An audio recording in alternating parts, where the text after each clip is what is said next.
In the dazzling land of California, where dreams can come true overnight, there was once a man admired as the very symbol of enviable success. His name was Ethan Sterling, a 30-year-old self-made tech billionaire, the mastermind behind Sterling Tech, a multi-billion-dollar tech empire nestled in the heart of Silicon Valley. To the business world, Ethan was the epitome of perfection, brilliant, decisive, and a genius at turning daring ideas into reality. But to Vanessa Carter, he was more than a powerful man. He was the ideal lover, the sweet fiancé every woman could only wish for.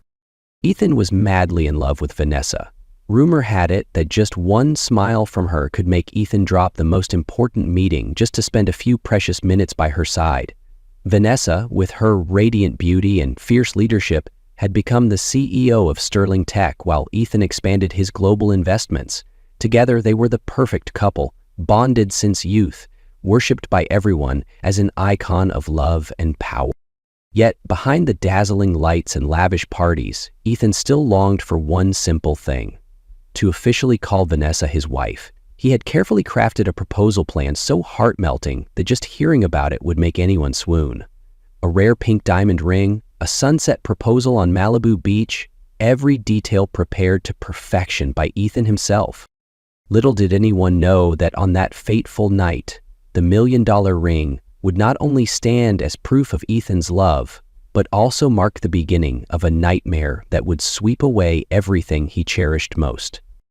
And so this story of love, betrayal, hope, and rebirth begins from that very moment. Just a few days after his proposal idea crystallized in his mind, Ethan drove his sleek black Lamborghini Aventador down the extravagant streets of Beverly Hills. He pulled up at the most prestigious jewelry boutique home to some of the world's rarest diamonds. The store manager nearly held his breath the moment Ethan Sterling stepped inside. It wasn't every day that a young, striking billionaire personally hand-picked an engagement ring. He glanced over hundreds of glittering rings, but his heart had already chosen a flawless pink diamond that shimmered just like Vanessa's eyes when she smiled. "Mr. Sterling, this is the Pink Aurora Diamond, one of California's top 3 rarest stones. Its price is quite high, sir," the manager said cautiously, fearing that even a billionaire might hesitate. But Ethan's warm smile and calm, firm voice dispelled all doubts. "Nothing is too expensive for the woman I want to spend my life with." The staff exchanged secret looks, a mix of awe and envy. To them, Ethan wasn't just insanely rich. He was hopelessly, beautifully in love. One male customer whispered, "May I be loved like this Vanessa woman someday?" As Ethan left the store, he gently placed the ring box on the passenger seat beside him, glancing at it like it was the most precious secret of his life. He had booked a seaside villa in Malibu for the weekend, arranged a small live band to play Vanessa's favorite song while he dropped to one knee. Driving along Sunset Boulevard, Ethan kept replaying the moment in his head, Vanessa bursting into tears, whispering yes as the gentle ocean waves applauded their love. He was certain that this moment would prove forever that in this world money, fame, and power meant nothing. Only love was priceless. The California sunset cast its golden-orange hue over the luxurious skyline of Beverly Hills. Ethan drove along smoothly, occasionally glancing at the ring box resting neatly on the passenger seat. In his heart, everything felt perfectly set. Vanessa would be his wife, his family, his forever. On the wide open boulevard, Ethan lowered the window, letting the cool ocean breeze kiss his face. He imagined wrapping Vanessa in his arms, slipping the ring on her finger, hearing her whisper that sweet yes. But just when life seemed most beautiful, trouble crept in through the simplest slip. The ring box, hastily placed, slid off the seat onto the car floor when Ethan braked hard at a bustling intersection. The sound of the tiny metal box tumbling under his feet rattled him so much that his eyes drifted away from the road. He leaned down, one hand gripping the steering wheel, the other groping blindly for the precious box. In that split second, Ethan didn't notice the traffic light had turned red. nor did he hear the blaring horn of the delivery truck hurtling straight toward him. Screeching brakes. A deafening blast of a horn. Headlights flared like lightning, tearing through the calm night. Ethan snapped his head up, eyes wide in a frozen moment of terror. Images flashed through his mind like lightning. Vanessa's bright, laughing face, the sparkling pink diamond, the future he'd so carefully woven. The collision struck like a thunderclap. Glass shattered, metal crumpled under the monstrous force of the truck. Ethan's body lurched forward, then slammed back violently as the airbag failed to fully deploy. Half-conscious, Ethan fought to hold onto his fading breath. Warm blood seeped down his once crisp white shirt. He wanted to call Vanessa's name, but his throat clenched shut. The last image lingering in his fading mind was a silent promise. "Vanessa, you will be my wife. Wait for me." Then, everything dissolved into a cold, empty darkness. Somewhere far away, ambulance sirens pierced the night. The mechanical beeping of medical monitors, the soft shuffle of doctors' shoes on the sterile floor, and the pungent scent of antiseptic pulled Ethan out of his long, heavy slumber.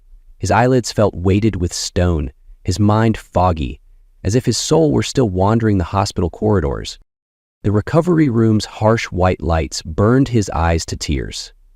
In that instant, he registered that his hands still moved. But when he tried to wiggle his legs, an icy dread crawled up his spine. Nothing happened. No sensation, no response. Only emptiness. His trembling fingers fumbled across the crisp hospital sheet, brushing against IV lines and heart monitor wires, but not what he was seeking. His eyes snapped open, blurred by sedatives yet wide with panic. The ring? The proof of his love and hope could not be gone. Just then, the door swung open. A middle-aged doctor, glasses perched on his nose, approached the special patient's bed. Seeing the raw desperation in Ethan's eyes, he immediately understood. "Mr. Sterling, here, I believe this belongs to you." The doctor reached into the pocket of his white coat, producing the pink Aurora diamond ring box, slightly dented but still shimmering beautifully. Ethan's eyes glistened, his lashes quivering like a child finding a lost treasure. He clutched the ring box with his weak hand, his breath easing. Vanessa would still have it, no matter what became of him. But moments after that fragile relief, the doctor's voice broke the calm like a judge's gavel. "Mr. Sterling, I'm afraid I must be clear. The impact caused severe spinal trauma. We did everything possible to stabilize the bones, but the chance of regaining your ability to walk is extremely low, nearly impossible." The words shredded the thin blanket of calm. Ethan stared blankly at the ceiling, his fingers digging into the ring box until his knuckles blanched. His legs, now nothing more than dead weight? A second door click echoed. Familiar high heels tapped against the floor, snapping Ethan back to reality. Vanessa? Her dark brown hair fell perfectly down her shoulders, her face immaculate with fresh makeup. But instead of concern, she glanced at him once, then back at her glowing phone screen. "Vanessa," Ethan rasped, his voice as raw as an open wound. She looked up, gave a fleeting smile, then refocused on her phone. "You're awake? The doctor says you pulled through. The company, it's chaotic. I have to handle things for you just for now." He strained to lift his hand, longing to grasp hers, but Vanessa stepped back, dodging his fragile touch as if avoiding an open sore. "Stay with me tonight, please." His plea dropped helplessly to the cold tile floor. Vanessa bent down, pressed a cold, perfunctory kiss to his forehead, empty of warmth. "Rest now. Sterling Tech needs me. I'll protect it for you. Don't worry about anything." She turned away, her heels clicking softly down the hallway, leaving Ethan lying there, a motionless body, clutching a ring box and a heart splintered beyond repair. 1 month later, Ethan Sterling sat in a wheelchair, his face devoid of life. At the same time, Vanessa Carter was busy searching for a caregiver for him. "I think this one's a good fit," she said as she walked over to her fiancé, who was quietly staring out the window. "Ethan, I've found someone to take care of you. She'll be here tomorrow." "Vanessa, could it be you?" he pleaded gently. "I want you to take care of me." But Vanessa only frowned. "You know that's not possible. You're the chairman and I'm the CEO. I have to run the company and keep everything stable while you're like this. I have to do that." Ethan sighed, knowing she was right. "I understand," he replied. Vanessa leaned down and kissed his forehead. "I love you, Ethan." "I love you too, Vanessa," Ethan said, and despite the pain, he felt a flicker of hope. At least, he still had her. "Vanessa, there's something I want to ask you." "What is it?" she asked. Ethan pulled a small velvet box from his pocket. "Will you marry me?" "Oh my God, Ethan, it's beautiful. I love it." Vanessa gasped, staring at the ring in awe. She quickly slipped it onto her finger. "This is the pink Aurora diamond, isn't it? I adore it. Thank you so much, Ethan." "You still haven't answered me, Vanessa. Will you be my wife?" Ethan asked again. "Of course I will. I've always wanted to marry you, Ethan," she said, her eyes still fixed on the ring. "Really? Then let's get married next week," Ethan said excitedly. But Vanessa winced slightly. "Ethan, I'm ready to marry you anytime. Just not right now. Not while things are like this." "You mean because I'm in a wheelchair?" he asked quietly. "It's not just that, well, partly. But don't get me wrong," she added quickly. "I just don't want people gossiping, and I'm not sure I can stay composed. If I lose it, our wedding won't be joyful. Do you understand?" Ethan nodded slowly, his heart heavy.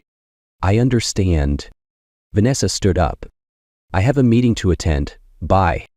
"Vanessa, could you get me a glass of water?" Ethan called after her. "Get it yourself, love," she replied without turning around. Ethan sat there the rest of the day, waiting for her to return. But she never came back. Ethan sat alone the entire day, drowning in sorrow and self-loathing. He slammed his fists against his useless legs in a fit of rage. "Useless! You're so damn useless!" he shouted, but there was no pain, only numbness. He lowered his head and drifted into a restless sleep, right by the front door, still waiting in hopeless silence. The next morning, a soft knock woke him. "Vanessa?" He sprang up, opening the door with a hopeful smile, but that smile quickly vanished. Standing before him was a young woman in a simple white dress, with long black hair, about 5'1" tall and maybe 23 years old. She carried a small bag in one hand. "And you are?" Ethan asked sharply, his voice edged with irritation. "Hello, Mr. Sterling. I'm Emma Torres. I'll be taking care of you from today." Emma's voice was clear, soft as a breeze, yet enough to make the icy wall in Ethan's heart crack just a little. He frowned, his voice raspy from exhaustion. "Who let you in here?" Emma bowed her head slightly, her hands clenching the strap of her medical bag. "Miss Vanessa arranged this, Mr. Miguel, your former driver, is my uncle. He asked me to look after you in his place." Ethan let out a bitter laugh, the sound making Emma flinch slightly. "Vanessa? She hired you. For what? To watch me rot like some pitiful cripple?" "I don't need anyone's pity," he ordered, his tone weak but dripping with contempt. "Get out. Get out of my room right now. I don't need a cheap maid." Emma didn't move an inch. Those dark eyes shone with a quiet strength Ethan hadn't expected from someone so small. She took a deep breath, stepped closer to his bed, and spoke calmly. "You can insult me, hate me, but I signed a contract to care for you for 6 months and accepted Miss Vanessa's money. I won't turn my back on you, and I don't want to." Their eyes met, his weary and furious, hers steady and strangely unwavering. In that fleeting instant, Ethan realized there was not a trace of pity in her eyes, only a curious, stubborn courage. He turned his head away, breathing ragged from a mix of exhaustion and anger.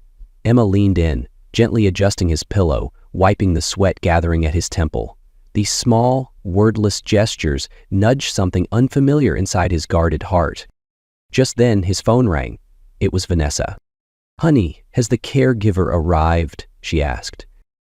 "She has, but I don't want her. Why won't you come back? I need you," Ethan pleaded. "Even please be kind to her. I'm swamped with work right now. I can't come home for the time being. Bye." Ethan tried calling her again, but all he got was the cold beep of a disconnected line. From that day on, Vanessa never returned to the Beverly Hills estate.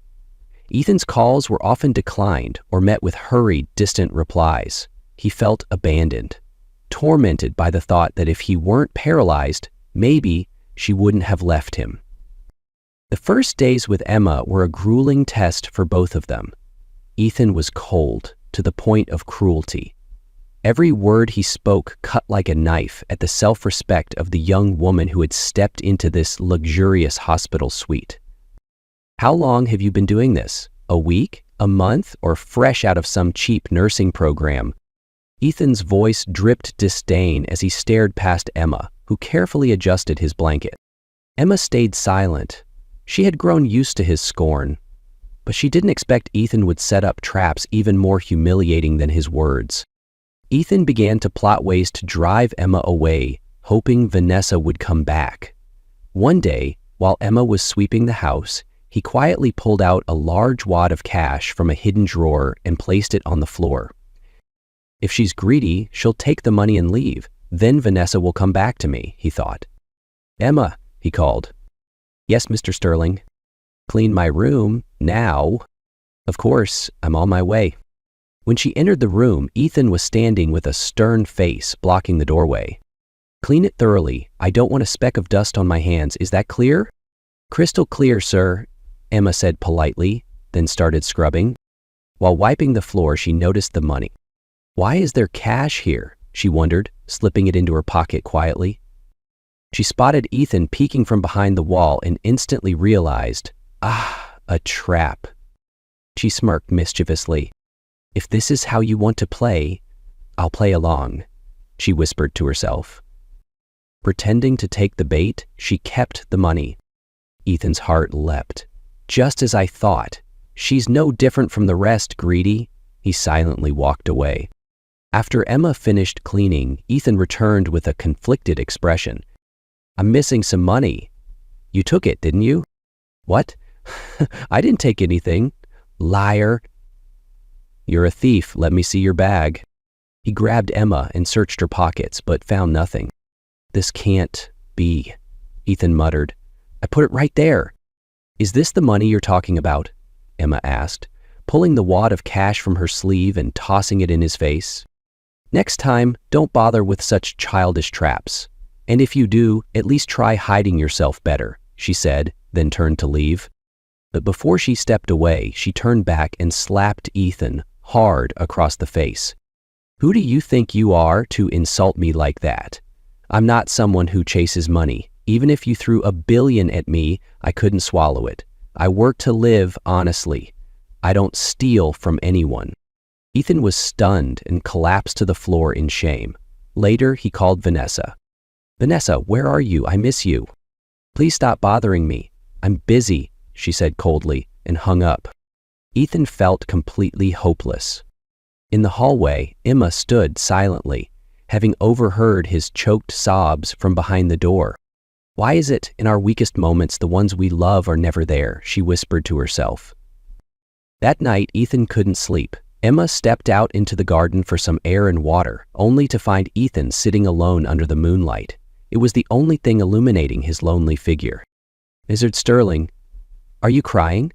Here, drink some water," Emma said gently, walking over and offering a glass. But Ethan swatted her hand away, sending the glass shattering to the ground.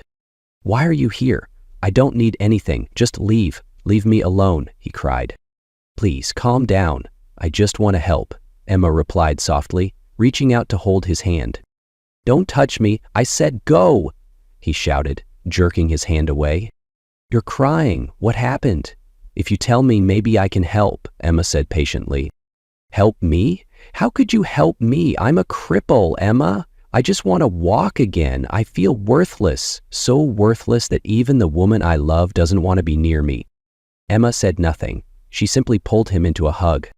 And something strange happened. In that quiet embrace, Ethan's withered heart began to thaw. He felt relief. He felt seen, not for his wealth or his name, but simply for who he was. "I don't know what to say to take your pain away, But I want you to know, I won't leave you. No matter what happens, I'll stay. Always, effin'." Ethan was speechless, his voice breaking. "Thank you, Emma. Thank you so much." The next morning, Ethan seemed renewed. "Good morning, Emma," he called out, smiling for the first time in days. "Good morning, Mr. Sterling. You're looking lively today." Guess what? Vanessa called, said she meant to come home yesterday but got pulled into a friend's birthday party. Still, hearing her say she missed me eased my heart a bit. Emma smiled gently. "Mr. Sterling, I know a bit about therapeutic massage. I could help you start retraining your legs, if you'd like."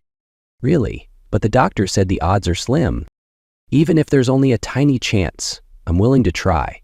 And if you work hard, maybe one day you'll walk again and see Miss Vanessa." Ethan looked at her, filled with hope. "You'd really help me?" "I promise. No matter how heavy you are, I'll support you until your legs can stand on their own." From that day forward, the two grew close. Ethan trained with determination, and Emma never left his side, encouraging him, guiding him, step by shaky step. One afternoon, Ethan tried standing with a support bar. His legs trembled, but he didn't give up. "Go on, Mr. Sterling, for Vanessa, I can do this." Though sweat drenched his back, he kept pushing. But his legs were still weak. He lost grip and fell. Emma rushed forward to catch him. They both collapsed, holding each other tight. "You did it, even if it's just one step. You did it, Mr. Sterling," Emma said tearfully. Ethan looked at her, deeply moved. "It's all because of you. Without you, I never could have stood." He gently kissed her forehead. Emma blinked in surprise, unsure what just happened. Ethan looked away, flustered. "Did you just kiss me?" she asked. "Session was a special thank you," Ethan replied. "Special?" "Yeah, very special." That evening, as Emma brought dinner, Ethan held her hand. "Will you eat with me?" "But I'm just a caregiver." "That doesn't matter. Since my parents passed, I've never shared a meal with anyone. Vanessa was the only one left in my life, and she's not here now. Will you stay?" Emma smiled and nodded gently. "Yes, Mr. Sterling." Slowly, their relationship evolved. No longer just employer and employee, they became friends, family, two broken souls helping each other heal. From that day on, Emma and Ethan grew closer. She never left his side, no matter how many times he failed to stand.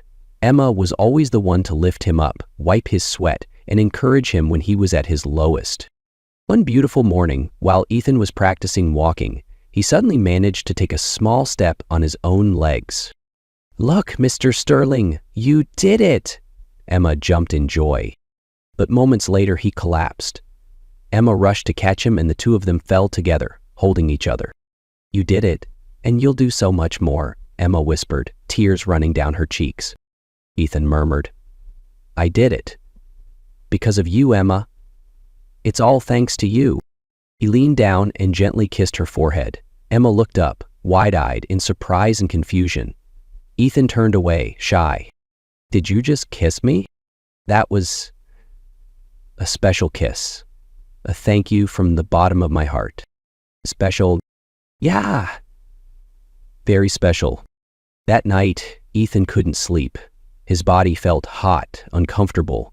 He decided to take a shower. As he struggled to scrub his back, Emma suddenly stepped into the bathroom. "Mr. Sterling, let me help you with your back." Ethan hesitated, a bit embarrassed.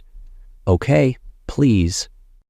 Emma stepped in, but her eyes froze as she caught sight of Ethan's sculpted physique. His shoulders, his chest, his strong arms. "I didn't expect him to look like this," she thought, face flushing red. "What are you staring at?" Ethan teased. "Don't tell me you're imagining something." "No, of course not," Emma fumbled, clearly flustered. "You think I'm attractive?" Ethan grinned. "Well, maybe," she mumbled. "Be honest. What do you think of me?" "You're handsome, great body, and kind." Ethan smiled. "So then, Vanessa shouldn't leave me, right?" "I don't know. I'm not her." "You mean She might leave me? He asked, voice softening with pain. Mr. Sterling, I don't know what Vanessa's thinking, but if I were her, I'd never leave someone as good as you. Ethan fell silent. Thank you, Emma. Then Emma added gently, the doctor's coming tomorrow to check on your legs, and Miss Vanessa said she'll be visiting too. Ethan's eyes lit up. Really? She's coming? Yes. So you have to try your best, okay?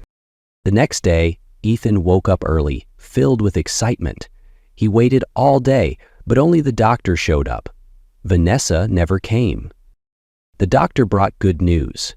Ethan's progress was better than expected. His chances of walking again were now very high, but Ethan couldn't smile. He quietly wheeled himself into the garden and called Vanessa. Hi, babe. How are you? She answered. Vanessa, why didn't you come? You said you would. Oh my God, Ethan. I was swamped at work. Don't act like a child. Do you still think about me? Do you even miss me? Enough. I'm busy. Congrats on your recovery. And she hung up. Ethan sat in silence, his head bowed in despair. From a distance, Emma saw everything. She started to walk toward him, but Ethan whispered, Emma, please, just leave me alone. His voice was soft, but heavy with pain. Emma said nothing. She just stood still. Then, suddenly, she received a phone call from Vanessa. Emma, what the hell do you think you're doing? I'm sorry, ma'am.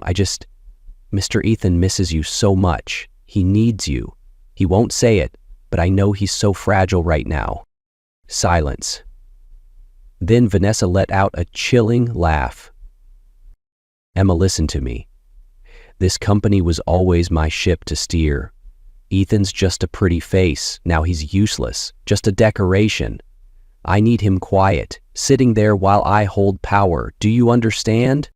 Emma froze, her hand trembling around the phone. What are you saying? He trusts you. He loves you. Love? Vanessa laughed cruelly. Love doesn't buy stock shares, Emma. I'll pay you double if you stop helping him recover. I want him sitting there, crippled and helpless. That way, I sleep soundly. The call ended abruptly, leaving Emma trembling alone in the long corridor. For the first time, she realized the gentle mask had hidden a monster of greed. Standing outside Ethan's room, Emma felt her heart sink. She knew he was waiting to ask what Vanessa had said. But she couldn't tell him the truth. She couldn't shatter the last bit of hope he was clinging to. What should I do? Should I tell him everything? Emma asked herself, then took a deep breath and gently pushed the door open. Ethan was already sitting there, his eyes filled with anticipation. Emma, what did Vanessa say? What did you two talk about? Emma swallowed her tears. Everything's fine, Mr. Sterling. She said you should keep practicing. She's planning a trip to Queens soon, and she wants you to come see her there. Ethan's face lit up. Really? She said that? Emma, help me train. I have to be ready. I need to see her. Emma forced a smile as she pushed his wheelchair.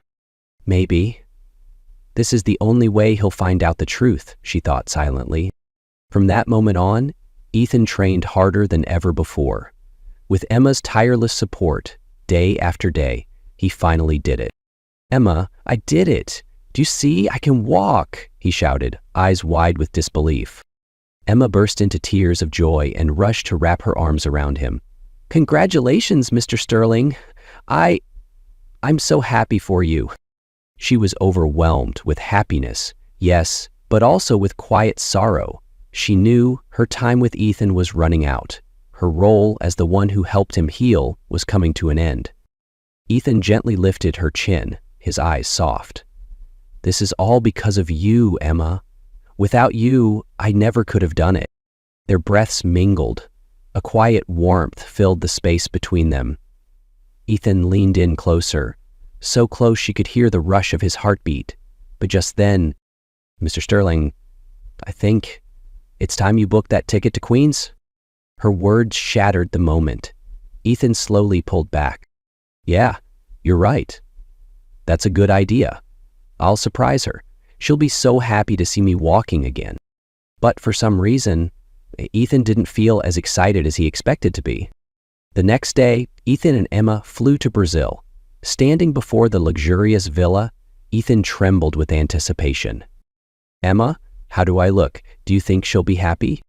"She loves you, no matter what you look like. She'll be happy," Emma said, her voice barely steady. Ethan smiled and stepped forward, opening the door. But what he saw froze him in place. Vanessa was sitting on another man's lap, wrapped in his arms, kissing him deeply. "Vanessa, what are you doing?" Vanessa shot up, startled. "Ethan, I can explain." "There's no need. You're a traitor. Get out of my house." The man bolted out in panic. Vanessa reached out, trying to hold Ethan back. "Ethan, please don't do this. It's not what it looks like. Please, let me explain." "Explain what?" "While I was lying there waiting for you, you were enjoying someone else's arms? You betrayed me, Vanessa. You treated me like I meant nothing." Then he took her hand, slipped off the ring, and, right in front of her, threw it away. His voice was cold as ice. "You betrayed me. That's why you don't deserve this ring." He turned his back and walked away, leaving her sobbing on the floor, each cry breaking louder than the last. Ethan and Emma returned home in silence. Tears streamed down his face the entire journey, but for the first time, his heart felt strangely free. As they reached the front steps of the villa, Ethan staggered forward, a man shedding his last chain. Emma rushed to his side, catching him before he could fall. He said nothing, just rested his forehead on her shoulder, breathing out years of pain. "I did it," Ethan whispered. "I took it all back. Because of you." Emma bit her lip, her trembling hand stroking his back. In that moment, she knew she couldn't hide the truth any longer. He had faced everything bravely. She had to do the same. "Ethan, I'm sorry." Emma's voice cracked as she helped him sit down on the sofa. "I have to tell you this, even if you hate me afterward." Ethan lifted his head, eyes filled with curiosity and worry. Emma clutched his hand, her words broken but firm. "From the very beginning, Vanessa never wanted you to recover. She told me to stop helping you walk again. She wanted you stuck in that bed so she could control everything." Emma's tears fell onto the back of Ethan's hand. "I know I should have told you sooner, but I was so scared you'd be hurt 100 times more. I was afraid you'd lose hope. I was afraid of losing you." Ethan didn't speak. He just squeezed her hand tighter. An old pain flickered in his eyes, but quickly faded, replaced by a calm so rare for him. "I know, Emma. Part of me already suspected it. The way Vanessa vanished, the way you stayed. No one else could have done what you did. I just wasn't brave enough to face it." He reached up and gently brushed away her tears, his fingers trembling, but his gaze steady as stone. "Emma Torres, you saved me. You gave me a reason to stand again, and you made me see what I truly needed." Emma opened her mouth to protest, but Ethan pressed a finger to her lips, silencing her. "I love you, Emma. Not because you took care of me, but because you stayed when everyone else left. Because you walked into my life exactly when I thought I had lost everything." She couldn't hold it in any longer. Tears spilled like rain. Ethan pulled her close, wrapping her so tightly she could hear their hearts pounding wildly together. "Don't cry. I'm still here. And from now on, I want to be with you, always." In that moment, the mansion that had once been Ethan's lonely cage turned into a true home, and, for the first time, Ethan Sterling, the man who once thought himself invincible, then broken, had found a love pure and untainted by greed. 1 month after the confrontation with Vanessa, the Sterling mansion no longer felt cold. The wide glass windows now welcomed warm sunlight, and the garden bloomed with wild daisies Emma had planted by hand. Laughter gently replaced the grim hum of medical machines that once filled these halls. Ethan walked slowly along the hallway, no longer needing crutches. Each step still trembled a bit, but each was steadier than ever. Emma was always by his side, her hand ready to catch him, her eyes gleaming with pride. "See, I told you, your legs would listen to you." Emma giggled, lightly rubbing his calf where there was once no feeling at all. Ethan gently pulled her close, his gaze soft and filled with a peace he'd long forgotten. "It's not my legs listening, Emma, it's my heart obeying you." She laughed, resting her head on his shoulder, feeling as if the world had finally fallen perfectly into place. The day Ethan officially announced his return to Sterling Tech, he brought Emma with him, right at his side in front of all the staff. Whispered murmurs spread through the room, but Ethan just smiled and held Emma's hand tightly. "This is Emma Torres, not just my savior, but the woman I love. I expect everyone here to respect her, just as you've always respected me." No one dared object. Emma's cheeks flushed bright red from shyness, but when Ethan turned to look at her, his eyes showed just one thing: pride. Their new happiness was not loud or extravagant. Ethan still did his daily walking exercises, still winced when old pains flared up, but Emma was always there, her small hand never once letting go.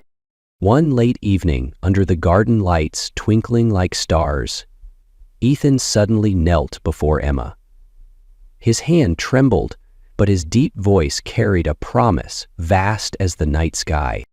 "Emma Torres, you pulled me out of the dark and taught me to believe in miracles again. Let me stand by you for the rest of my life. Will you marry me?"